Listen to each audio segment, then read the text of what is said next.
के बच्चों, हम लोग आज बीतान पाठ से अतीत के दबे पांव पढ़ने जा रहे हैं, जिसको ओम थानवी ने लिखा है। तो आइए अब हम लोग अतीत के दबे पांव को पढ़ने जा रहे हैं। अभी भी मोहनजोदड़ो और हड़प्पा प्राचीन भारत की नहीं, दुनिया के 2 सबसे पुराने नियोजित शहर माने जाते हैं। यह सिंधु घाटी सभ्यता के परवर्ती यानी परिपक्व दौर के शहर है। खुदाई में और शहर भी मिले हैं, लेकिन मोहनजोदड़ो ताम्रकाल के शहरों में सबसे बड़ा है। वह सबसे उत्कृष्ट भी है। मोहनजोदड़ो जो है वह ताम्र काल के सबसे बड़ा शहर है और उत्कृष्ट भी है। व्यापक खुदाई यहीं पर संभव हुई। बड़ी तादाद में इमारतें, सड़कें, धातु पत्थर की मूर्तियां, चाक पर बने चित्रित भाड़े, मुहरे, साजो सामान और खिलौने आदि मिले। सभ्यता का अध्ययन संभव हुआ। उधर सैकड़ों मील दूर हड़प्पा के ज़्यादातर साक्ष्य रेल लाइन बिछाने के दौरान विकास के भेंट चढ़ गए, यानी विकास होता गया और हड़प्पा सभ्यता के बहुत से चिन्ह समाप्त हो गए। मोहनजोदड़ो के बारे में यह धारणा है कि अपने दौर में यह घाटी की सभ्यता का केंद्र रहा होगा, यानी एक तरह की राजधानी माना जाता है।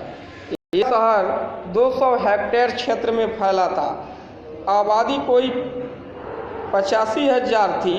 जाहिर है कि 5,000 साल पहले आज के महानगर की परिभाषा को भी लांघता होगा।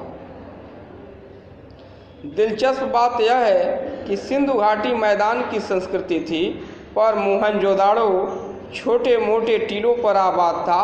यह टीले प्राकृतिक नहीं थे, कच्ची और पक्की दोनों तरह की ईंटों से धरती के सतह को ऊंचा उठाया गया था, ताकि सिंधु का पानी बाहर पसर आए तो उससे बचा जा सके।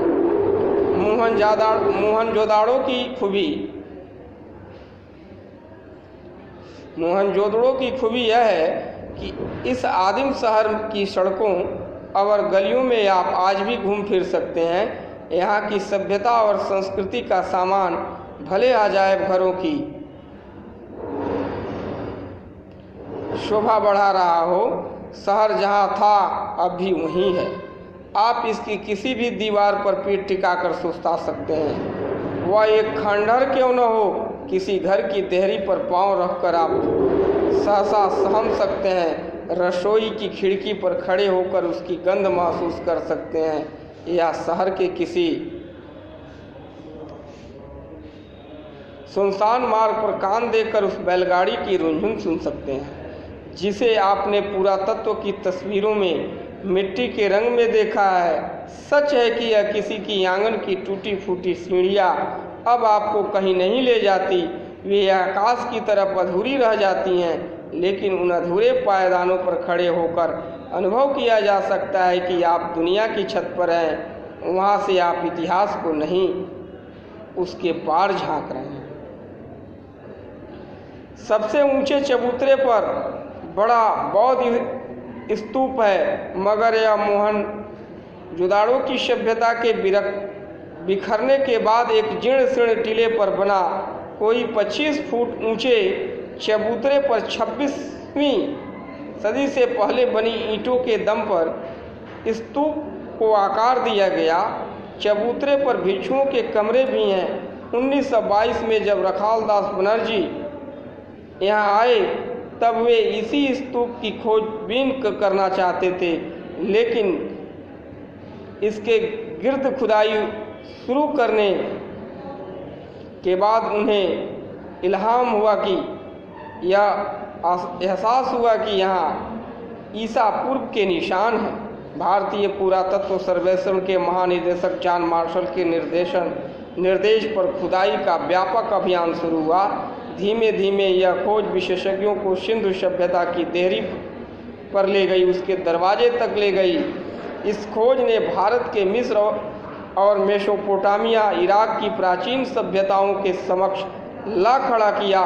दुनिया की प्राचीन सभ्यता होने के भारत के दावे को पुरातत्व का वैज्ञानिक आधार मिल गया। पर्यटक बंगले से एक सर्पिल पगडंडी पार कर हम सबसे पहले इसी स्तूप पर पहुँचे। पहली ही झलक में हमें अपलक यानी लगातार बिना पलक गिराए कर दिया। इसे नागर भारत के सबसे पुराना लैंडस्केप कहा जाता है। यह शायद सबसे रोमांचक भी है।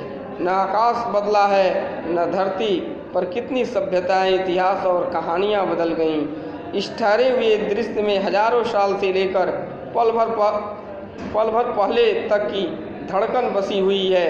इसे देखकर सुना जा सकता है, भले ही किसी जगह के बारे में हमने कितना पढ़ सुन रखा हो, तस्वीर के वृत्त चित्र को देखे हो। आज बस इतना ही, आगे कल आपको इसी पाठ से पढ़ाया जाएगा।